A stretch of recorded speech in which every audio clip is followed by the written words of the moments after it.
Siyam na bangkay na ng foreign nationals ang natagpuan sa Pampanga. Tutukan sa report.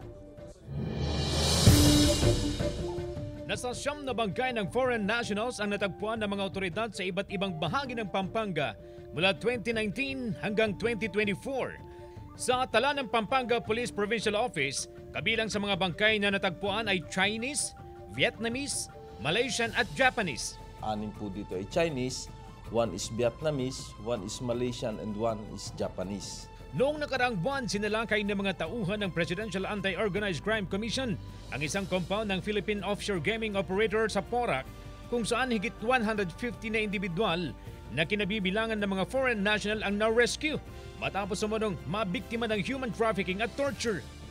Iniimbestigahan ng PNP kung pogo-related ang pagkamatay ng mga naturang foreign nationals.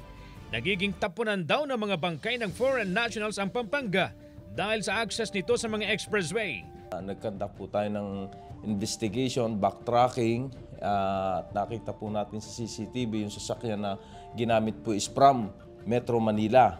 Sa datos na nakuha ng PNP sa Bureau of Immigration and Detention, nasa higit 600 pang individual ang nakatakas sa isinagawang raid sa Pogo Compound sa Porac. Kaya puspusan ang inspeksyon at monitoring sa mga lugar at establishmento na posibleng may mga foreign national.